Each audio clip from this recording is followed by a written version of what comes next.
नमस्कार दोस्तों, स्वागत है आपका हमारे YouTube channel only for IAS में। तो फ्रेंड्स, यह है सितंबर मंथ का सितंबर 2022 का करंट अफेयर्स है, जो कि हिंदी माध्यम में होगा।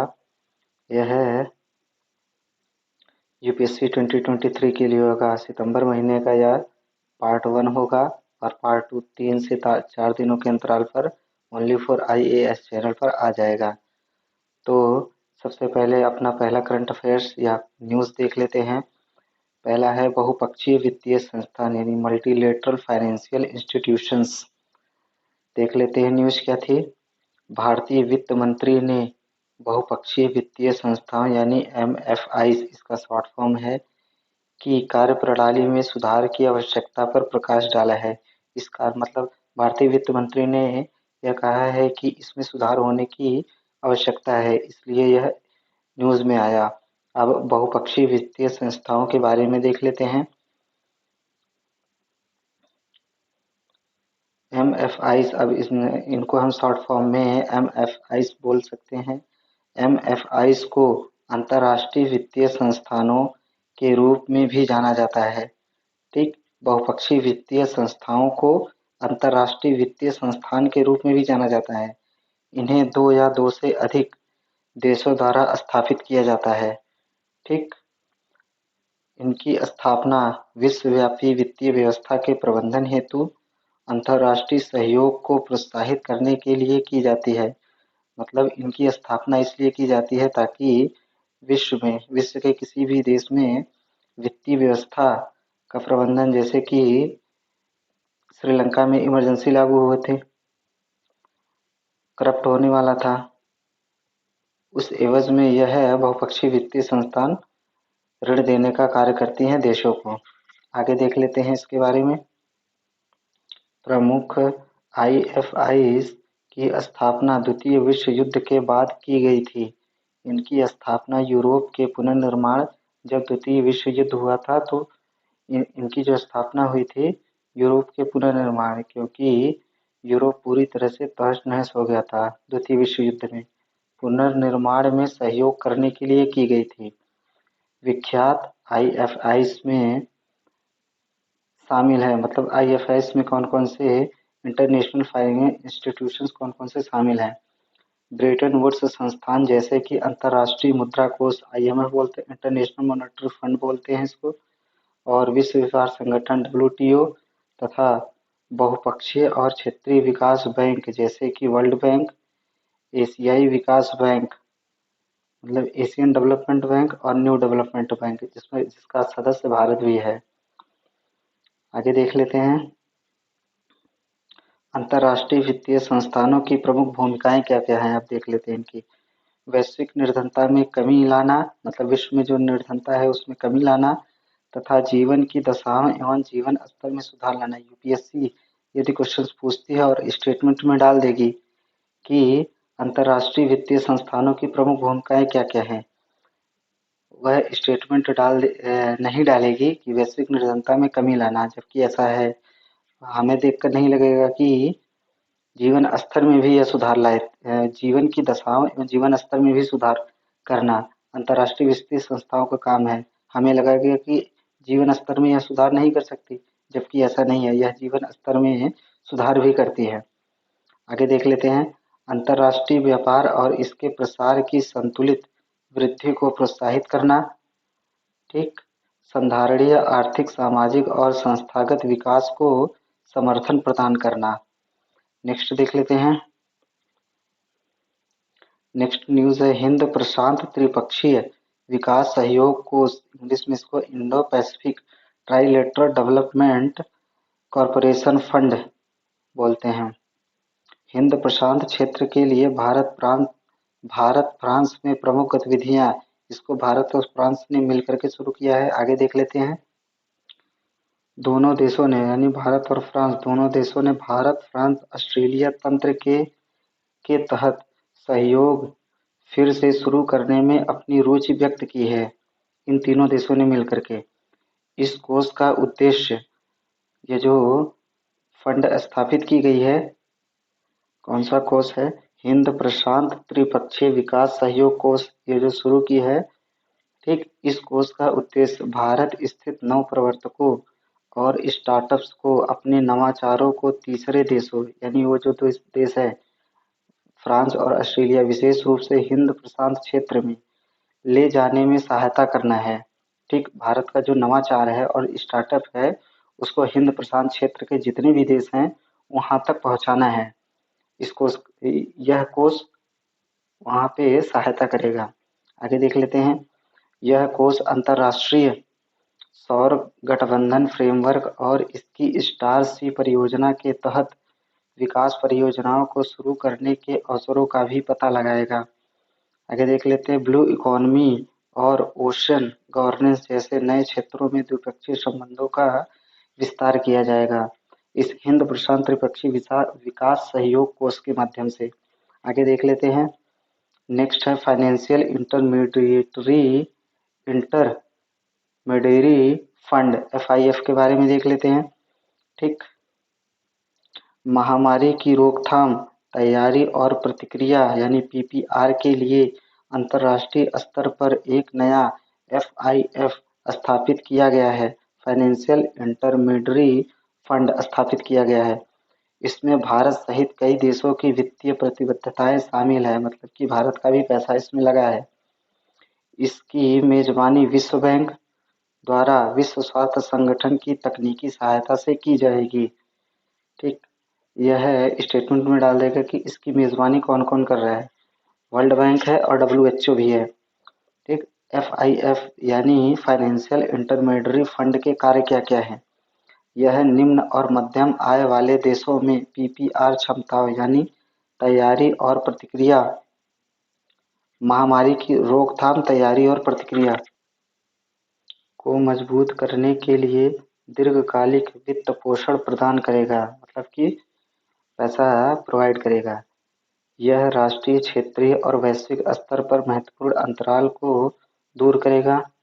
आगे देख लेते हैं। FIF पशुजन यानी जूनोटिक रोग निगरानी प्रयोगशालाओं, मतलब जूनोटिक रोग वह रोग होता है जो जानवरों से इंसानों या मनुष्यों में फैलता है। प्रयोगशालाओं, आपातकालीन संचार, महत्वपूर्ण स्वास्थ्य कार्यबल क्षमता आदि जैसे क्षेत्रों में PPR क्षमता को मजबूत करने में मदद करेगा। नेक्स्ट देख लेते हैं न्यूज़। पूर्वी आर्थिक मंच ईस्टर्न इकोनॉमिक फोरम यानी EEF के बारे में न्यूज़ क्या थी। हाल ही में भारत के प्रधानमंत्री ने 7वीं पूर्वी आर्थिक मंच EEF की बैठक में आभासी रूप से भाग लिया, मतलब कि इंटरनेट पर। इसका आयोजन रूस द्वारा व्लादिवोस्तोक में किया गया। रूस का एक सुदूर पूर्व क्षेत्र है व्लादिवोस्तोक, वहां पर इसका आयोजन किया गया। EEF के बारे में देख लेते हैं। इसकी स्थापना वर्ष 2015 में की गई थी। इसे रूस के सुदूर पूर्व क्षेत्र में विदेशी निवेश को प्रोत्साहित करने के लिए स्थापित किया गया था। रूस द्वारा इसे उसका जो पूर्व का क्षेत्र है वहां पर विदेशी निवेश को आकर्षित करने के लिए इसकी शुरुआत की गई है, ताकि वहां पर अन्य देश इन्वेस्ट कर सके, निवेश कर सके। आगे देख लेते हैं। EEF इस क्षेत्र में आर्थिक क्षमता, उपयुक्त व्यावसायिक परिस्थितियों और निवेश के अवसरों को प्रदर्शित करता है। इस मंच का उद्देश्य रूस के सुदूर पूर्व क्षेत्र को एशिया प्रशांत क्षेत्र से जोड़ना है, मतलब जो रूस का पूर्वी क्षेत्र है उसको और एशिया और प्रशांत के जो क्षेत्र है उनको आपस में जोड़ना है। नेक्स्ट देख लेते हैं। बाल कल्याण समिति चाइल्ड वेलफेयर कमेटी CWC के बारे में। सरकार ने किशोर न्याय, बालकों की देखभाल और संरक्षण आदर्श संशोधन नियम 2022 को लागू कर दिया है। इसके तहत विदेशी धन प्राप्त करने वाले संगठन से जुड़े व्यक्ति को CWC का हिस्सा बनने से रोकने का प्रावधान किया गया है। इसका अर्थ यह है कि जो विदेशी धन प्राप्त कर रहे हैं संगठन, ठीक, संगठन से जुड़े व्यक्ति CWC का हिस्सा न बनने पाए, बाल कल्याण समिति का हिस्सा न बनने पाए। ऐसा इसलिए किया गया है क्योंकि यह विदेशी धन प्राप्त जो संगठन के लोग हैं वह गलत भारत के खिलाफ गलत भावनाएं फैला सकते हैं। आगे देख लेते हैं। CWCs की स्थापना किशोर न्याय बालकों की देखभाल और संरक्षण अधिनियम 2015 के तहत की गई है। ठीक, इसकी स्थापना संरक्षण और देखभाल की आवश्यकता वाले बच्चों के लिए की गई थी। आगे देख लेते हैं। इसकी स्थापना राज्य सरकार प्रत्येक जिले या जिलों के समूह के रूप में करती है, या तो राज्य सरकार इसकी स्थापना राज्य सरकार किसकी बाल कल्याण समिति की। ठीक, इसकी स्थापना राज्य सरकार प्रत्येक जिले में मतलब एक जिले में कर सकती है या जिलों के समूह में कर सकती है। इन समितियों का उद्देश्य दुर्व्यवहार से पीड़ित, शोषित, परित्यक्त या अनाथ बच्चों की देखभाल और उनका संरक्षण करना है। आगे देख लेते हैं। इन बाल कल्याण समितियों की यह जो कार्य है, इसमें एक अध्यक्ष, इसकी संरचना देख लेते हैं। इसमें एक अध्यक्ष और 4 अन्य सदस्य शामिल होते हैं बाल कल्याण समिति में। इनमें से कम एक महिला तथा एक बालकों के मामलों का विशेषज्ञ होना चाहिए। नेक्स्ट देख लेते हैं। संघाई सहयोग संगठन, संघाई कोऑपरेशन ऑर्गेनाइजेशन यानी SCO के बारे में न्यूज क्या थी। हाल ही में SCO के राष्ट्र प्रमुखों की परिषद का 22वां सम्मेलन उज्बेकिस्तान के समरकंद शहर में संपन्न हुआ। सम्मेलन के मुख्य बिंदुओं पर एक नज़र देख लेते हैं। इसमें समरकंद घोषणा पत्र को अपनाया गया। SCO की अध्यक्षता भारत को सौंप दी गई। SCO के वर्ष 2023 में आयोजित होने वाले शिखर सम्मेलन की मेजबानी भारत द्वारा की जाएगी। इस सम्मेलन में वाराणसी को वर्ष 2022-23 के लिए SCO की पर्यटन और सांस्कृतिक राजधानी घोषित किया गया है। यह इम्पोर्टेंट है क्योंकि ऐसा पहली बार किया गया है SCO में। आगे देख लेते हैं। ईरान को संगठन के स्थायी सदस्य के रूप में स्वीकार किया गया है, यानी SCO में ईरान को भी सदस्यता दी जाएगी। आगे देख लेते हैं। भारत के लिए SCO की प्रासंगिकता, सीमा पारीय सुरक्षा से जुड़े मुद्दों से निपटने के प्रभावी कार्रवाई को आगे बढ़ाना। प्री से ज़्यादा यह मेंस में काम करेगा। यह जो क्षेत्रीय आतंकवाद विरोधी संरचना यानी regional anti terrorist structure rats, यह SCO का एक स्थायी निकाय है। इसका उद्देश्य यानी रैट्स का उद्देश्य आतंकवाद, उग्रवाद एवं अलगाववाद के खिलाफ लड़ाई में SCO के सदस्य देशों के बीच समन्वय और वार्ता की सुविधा प्रदान करता है। SCO भारत की मध्य एशिया को जोड़ने की नीति को आगे बढ़ाने में सहायता प्रदान कर सकता है। यह सब SCO के कार्य हैं, भारत के लिए महत्व है। ठीक, आगे देख लेते हैं। भारत चाबहार बंदरगाह परियोजना जो कि ईरान में है और अंतर्राष्ट्रीय उत्तर दक्षिण परिवहन गलियारे को प्रोत्साहित प्रदान कर सकता है। नेक्स्ट देख लेते हैं। नेक्स्ट है भारत को विनिर्माण हब बनाना। न्यूज क्या थी। हाल ही में प्रधानमंत्री ने SCO शिखर सम्मेलन 2022 में भाग लिया। इस दौरान उन्होंने भारत को विनिर्माण हब बनाने के लक्ष्य को साझा किया। आगे देख लेते हैं। भारत का विनिर्माण क्षेत्रक, भारत किस किस विनिर्माण क्षेत्र में कितना है, किस स्तर पर है। भारत सर्वाधिक विनिर्माण करने वाले विश्व के शीर्ष 10 देशों में शामिल है। स्टेटमेंट में UPSC डाल सकती है कि भारत दूसरे या तीसरे स्थान पर की, जबकि ऐसा नहीं है, यह 10वें स्थान पर है। भारत विश्व का दूसरा सबसे बड़ा मोबाइल फोन निर्माता है। यहाँ विश्व का तीसरा सबसे बड़ा स्टार्टअप इकोसिस्टम है। नेक्स्ट देख लेते हैं। नेक्स्ट है भारत के विदेशी मुद्रा भंडार में उतार चढ़ाव। न्यूज, डॉलर के निरंतर मजबूत होने के कारण भारत का विदेशी मुद्रा भंडार कम होकर 532.66 बिलियन डॉलर के स्तर पर पहुंच गया है। यह पिछले 2 वर्षों का निम्नतम स्तर है। UPSC स्टेटमेंट में डाल देगी कि क्या भारत का विदेशी मुद्रा भंडार लगातार बढ़ रहा है या लगातार कम हो रहा है, जबकि ऐसा बिल्कुल भी नहीं है। विदेशी मुद्रा भंडार और इसकी संरचना और प्रबंधन के बारे में देख लेते हैं। विदेशी मुद्रा भंडार अथवा फॉरेन एक्सचेंज रिजर्व को फॉरेक्स रिजर्व के रूप में भी जाना जाता है। विदेशी मुद्रा भंडार वस्तुतः केंद्रीय बैंक, भारत में RBI, हर देश का विदेशी मुद्रा भंडार होता है, द्वारा केंद्रीय बैंक द्वारा विदेशी मुद्राओं आदि के रूप में रखी गई परिसंपत्तियां हैं। ठीक, विदेशी मुद्रा भंडार में विदेशी मुद्रा परिसंपत्तियों का हिस्सा सर्वाधिक होता है। स्टेटमेंट में यूपीएससी डाल देगी कि विदेशी मुद्रा परिसंपत्तियों का हिस्सा विदेशी मुद्रा में कम होता है, जबकि ऐसा नहीं है, सर्वाधिक होता है, अधिक होता है। इसके अतिरिक्त इसमें अन्य चीजें भी शामिल होती हैं, जैसे बॉन्ड्स हो सकता है, ट्रेजरी बिल्स हो सकता है, स्वर्ण भंडार, गोल्ड, आईएमएफ के में विशेष आहरण अधिकार, इसको एसडीआर आदि बोलते हैं, आदि भी हो सकता है। आगे देख लेते हैं। अमेरिकी डॉलर, यूरो, ब्रिटिश पाउंड, जापानी येन और चीनी युआन आदि कुछ अन्य विदेशी मुद्रा परिसंपत्तियां हैं। इनको व्यापार के लिए प्रयोग किया जा सकता है, मतलब रिजर्व के रूप में इनको रखा जा सकता है अपने पास, और व्यापार के लिए इनसे व्यापार किया जा सकता है। अमेरिका का डॉलर हो गया, यूरो हो गया यूरोपियन यूनियन का, ब्रिटिश का पाउंड, जापानी का येन और चीन का युआन। आगे देख लेते हैं। भारत के विदेशी मुद्रा भंडार के 4 घटक हैं। विदेशी मुद्रा है सबसे ज्यादा 88.7%, स्वर्ण भंडार है 7%, आईएमएफ में जो एसडीआर है 3.3% एसडीआर है, विशेष आहरण अधिकार, और आईएमएफ में 1% रिजर्व पोजीशन है भारत का।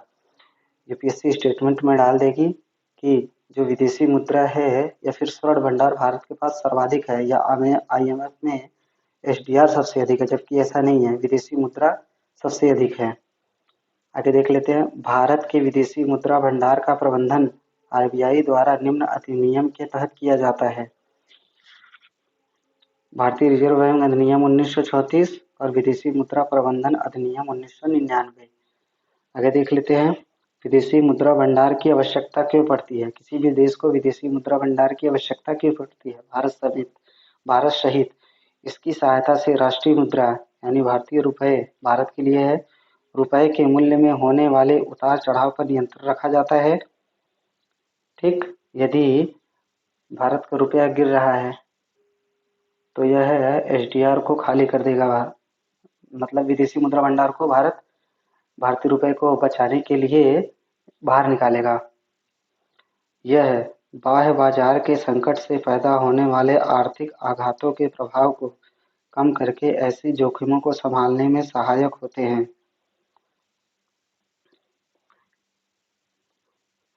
जैसे अमेरिका, और यदि किसी देश में बाजार में संकट आया तो यह विदेशी मुद्रा भंडार भारतीय बाजार को बचाने के लिए आवश्यक होते हैं। विदेशी पूंजी प्रवाह में अचानक पैदा हुए किसी भी व्यवधान यानी तरलता संकट में यदि विदेशी मुद्रा भंडार, यदि डॉलर में कमी हुई तो यह जो विदेशी मुद्रा भंडार है भारत का, वह भारत में कार्य करेगा। के समय विदेशी मुद्रा के माध्यम से ही बाह्य दायित्वों को पूरा किया जाता है। इस प्रकार यह निवेशकों का विश्वास हासिल करने में सहायक होता है। आगे देख लेते हैं। यह सरकार को उसकी विदेशी मुद्रा की जरूरतों और बाह्य ऋण दायित्वों को पूरा करने में सहायक होता है। की जरूरतों, बाह्य ऋण दायित्व, यदि भारत को बाहर से उधार लेना है तो उनको पूरा करने के लिए यह कार्य करता है, मतलब सहायक होता है। यह घरेलू वित्तीय प्रणाली के आघातों या किसी अन्य राष्ट्रीय आपदा आपात स्थिति का सामना करने के लिए आरक्षित निधि बनाए रखने में सहायक होता है। भारतीय विदेशी मुद्रा भंडार में गिरावट से रुपये का मूल्यह्रास होता है। भारतीय विदेशी मुद्रा भंडार में यदि जो भारत का विदेशी मुद्रा भंडार है, यदि उसमें गिरावट हो रही है तो रुपये का मूल्यह्रास, मतलब रुपये डिप्रिसिएट होता है, रुपये के मूल्य में गिरावट होती है। डॉलर बढ़ता है, रुपया गिरता है। रुपये के मूल्यह्रास या मूल्य में गिरावट से किसे लाभ और किसे हानि होता है? यदि रुपये है डिप्रिसिएट हो रहा है या रुपये का मूल्य गिर रहा है तो किसे लाभ और किसे हानि होगा? आमतौर पर मुद्रा के मूल्य में गिरावट का निर्यातकों पर सकारात्मक और आयातकों पर नकारात्मक प्रभाव पड़ता है। यदि निर्यातक है तो उस पर सकारात्मक प्रभाव पड़ेगा, यदि आयातक है तो उस पर नकारात्मक प्रभाव पड़ेगा। आगे देख लेते हैं। इससे डॉलर में विदेशी ऋण लेने वाली कंपनियों को नुकसान होता है। यदि कोई डॉलर में विदेशी ऋण ले रहा है तो कंपनियों को नुकसान होगा। वहीं दूसरी ओर यदि अन्य मुद्राओं के मुकाबले रुपए में गिरावट कम होती है तो इससे अन्य मुद्राओं में विदेशी ऋण रखने वालों को लाभ हो सकता है। नेक्स्ट देख लेते हैं। नेक्स्ट है टोकेनाइजेशन। भारतीय रिजर्व बैंक यानी आरबीआई के कार्ड ऑन फाइल सीओएफ बोलेंगे इसको आगे से। टोकेनाइजेशन मानदंड 1 अक्टूबर से लागू हो गए हैं। ठीक, सीओएफ टोकेनाइजेशन के बारे में, मतलब 1 अक्टूबर से लागू हो जाएगा। सीओएफ टोकेनाइजेशन के बारे में, कार्ड ऑन फाइल के बारे में, कार्ड ऑन फाइल टोकेनाइजेशन के बारे में। टोकेनाइजेशन में क्रेडिट और डेबिट कार्ड के पर्सनल डिटेल को एक यूनिक कोड यानी टोकन में बदल दिया जाता है। जो टोकेनाइजेशन की जो प्रक्रिया है उसमें जो क्रेडिट और डेबिट कार्ड का जो पर्सनल डेटा होता है, जैसे नंबर हो गया, नाम हो गया और एक्सपायरी डेट हो गई उसकी, उसको टोकन में बदल दिया जाता है। यह कोड या टोकन असाइन हो जाने के बाद हर बार कार्ड से ट्रांजैक्शन करते समय, यदि हम कार्ड से फिर ट्रांजैक्शन कर रहे हैं समय, आपको उसका नंबर, सीवीसी व एक्सपायरी डेट जैसी जानकारी दर्ज नहीं करनी होगी। जैसे कि हमें हर बार ऑनलाइन खरीदारी करते हैं ये डेबिट या क्रेडिट कार्ड से, तो हर बार हमें नंबर, सीवीसी और एक्सपायरी डेट डालना पड़ता है। टोकनाइजेशन के बाद ऐसी नंबर, कार्ड का नंबर, नाम और सीवीसी और एक्सपायरी डेट नहीं डालना पड़ेगा। आगे देख लेते हैं। साथ ही जिस वेबसाइट से आप शॉपिंग कर रहे हैं और अगर उसका डेटा लीक हो जाता है तो भी आपकी निजी जानकारी के साथ समझौता नहीं होगा, क्योंकि आपका डेटा वेबसाइट पर सेव नहीं हुआ है, मतलब सेव नहीं रहेगा उस वेबसाइट पर। COFF यानी कार्ड ऑन फाइल आधारित लेन-देन में कार्ड धारक किसी ऑनलाइन मर्चेंट को अपने मास्टर कार्ड या वीजा के विवरण को स्टोर करने का अधिकार देता है। देखो, कार्ड ऑन फाइल में आधारित लेन-देन में, यदि हम कार्ड ऑन फाइल से लेन-देन कर रहे हैं तो कार्ड धारक, जिसका कार्ड है, ग्राहक किसी ऑनलाइन मर्चेंट जैसे कि अमेज़न हो गया, अपने मास्टर या वीजा कार्ड के विवरण को स्टोर करने का अधिकार देता है। आगे देख लेते हैं। यदि आप कार्ड से ऑनलाइन खरीदारी करते हैं तो आपको प्रत्येक कार्ड को हर मर्चेंट के पास टोकनाइज कराना होगा। ठीक, यदि आप कार्ड से ऑनलाइन खरीदारी करते हैं तो आपको प्रत्येक कार्ड को हर मर्चेंट के पास टोकनाइज कराना होगा। जैसे अमेज़न हो गया, फ्लिपकार्ट हो गया, मीशो हो गया, तो आपको वहाँ पर टोकनाइज कराना ही होगा हर एक वेबसाइट पर।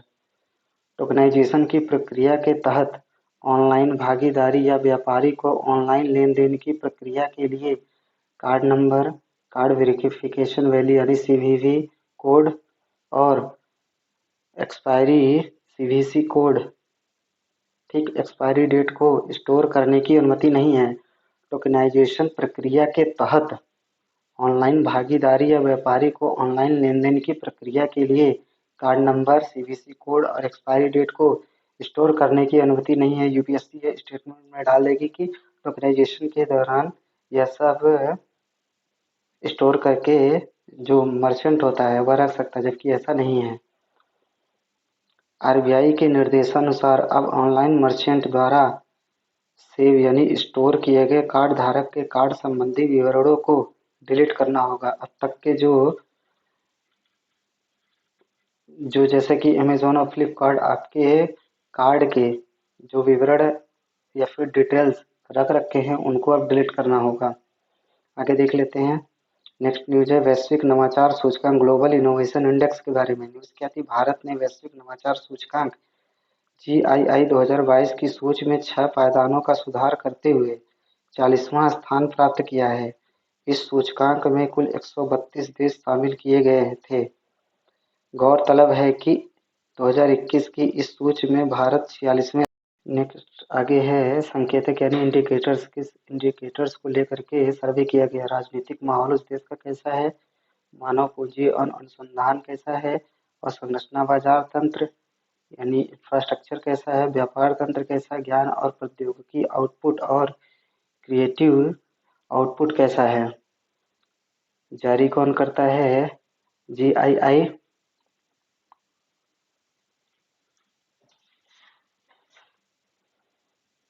वैश्विक नवाचार सूचकांक जारी कौन करता है? वैश्विक बौद्धिक संपदा संगठन यानी WIPO द्वारा पार्टुलन्स इंस्टीट्यूट अलग अलग कॉरपोरेटर, देखो कौन कौन, WIPO और पार्टुलन्स इंस्टीट्यूट अलग अलग कॉरपोरेटर भागीदारों जैसे कि भारतीय उद्योग परिसंघ और अकादमिक नेटवर्क के सदस्यों के सहयोग से प्रकाशित किया जाता है। आगे देख लेते हैं। नेक्स्ट है आवधिक श्रम बल सर्वेक्षण, periodic labour force survey, PLFS बोल सकते हैं। PLFS के अनुसार इस वर्ष की जून तिमाही में भारत की हेडलाइन शहरी बेरोजगारी दर 7.6% थी। यह दर पिछले 4 वर्षों में सबसे कम है। PLFS को वर्ष 2017 में राष्ट्रीय सांख्यिकी कार्यालय ने आरंभ किया था। यह सांख्यिकी और कार्यक्रम कार्यान्वयन मंत्रालय के तहत आता है। कौन?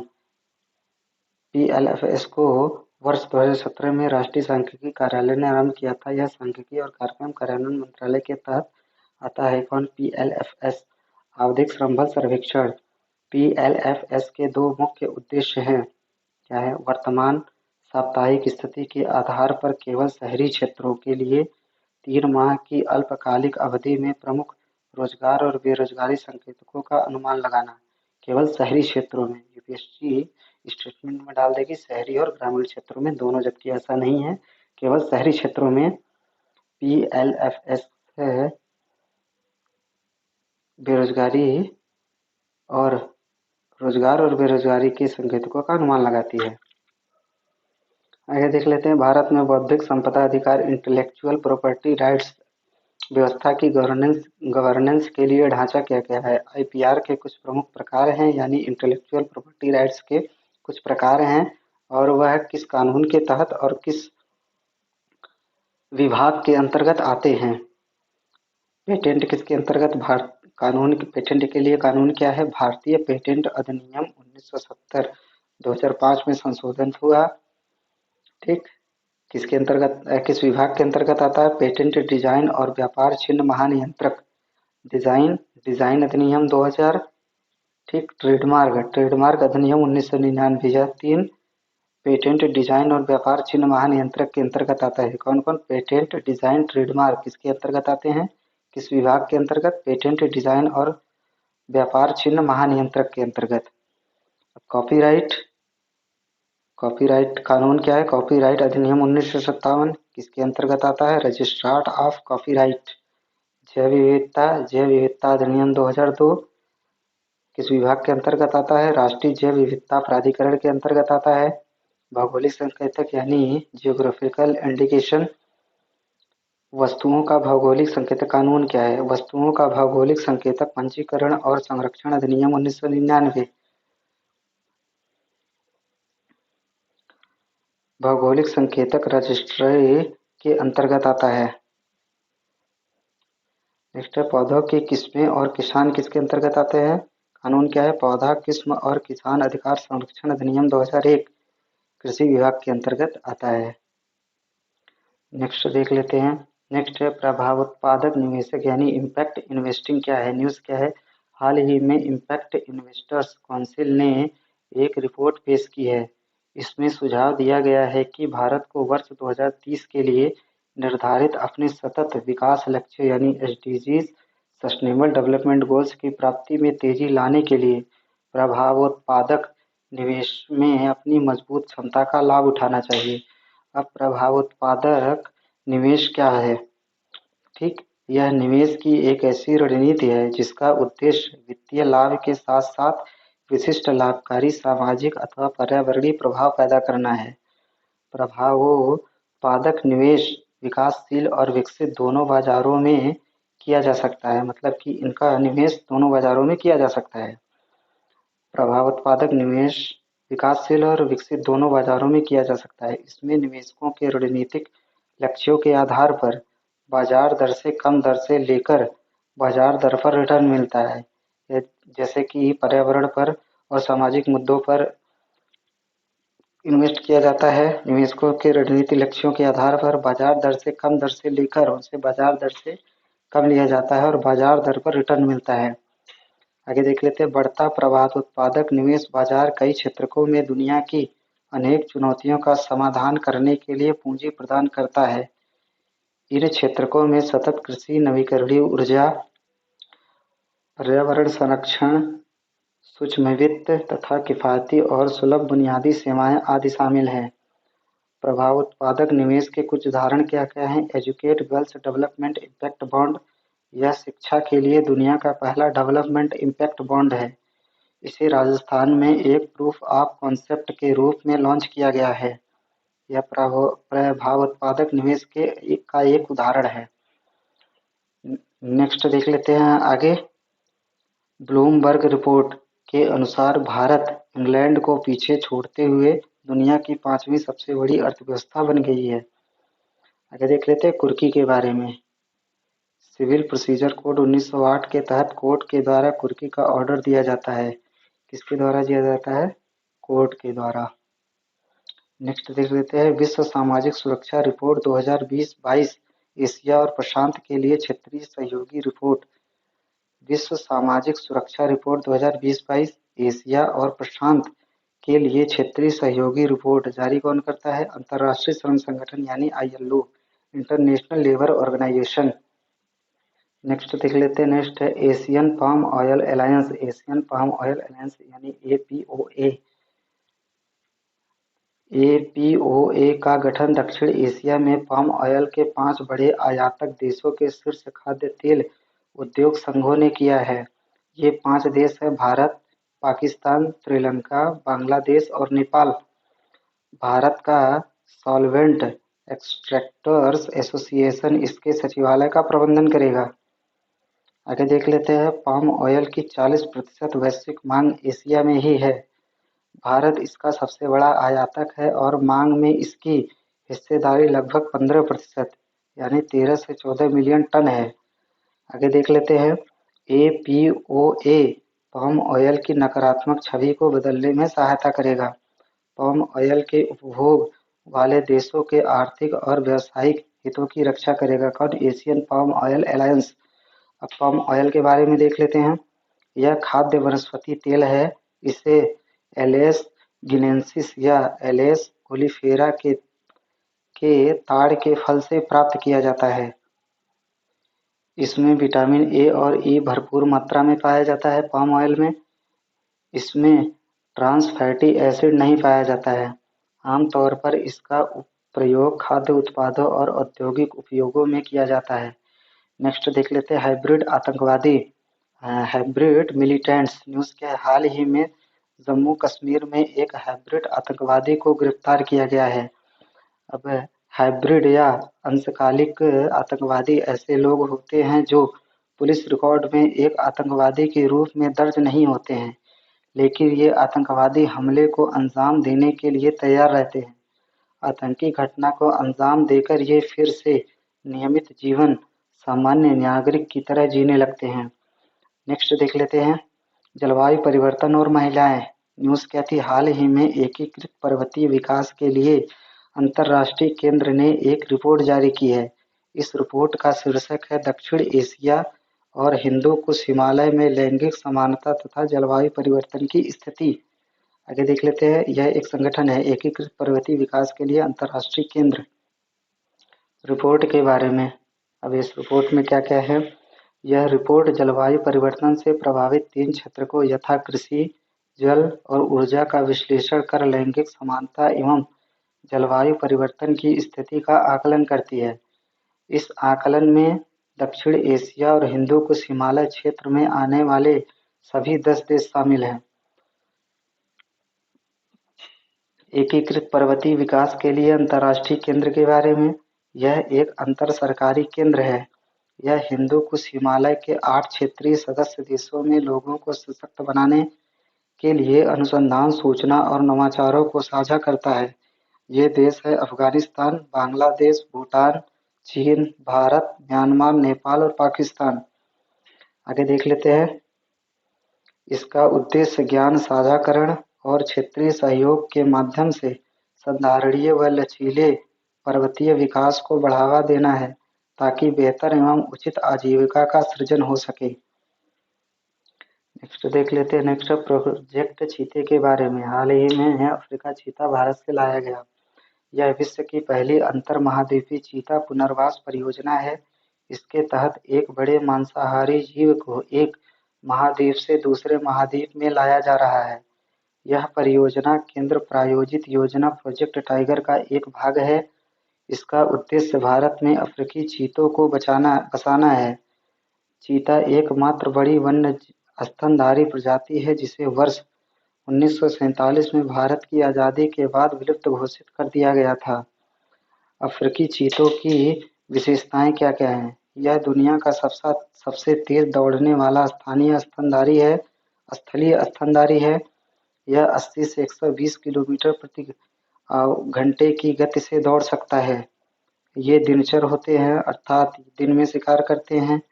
अन्य बिग कैट्स शेर, बाघ, तेंदुआ और जगुआर के विपरीत चीते दहाड़ते नहीं हैं। इनका गर्भकाल 90 दिनों का होता है। ये मुख्यतः 3 तरह के सामाजिक समूहों में रहते हैं, मादा और उनके शावक। एक समूह हो गया, दूसरा हो गया नर समूह और तीसरा हो गया एकल नर।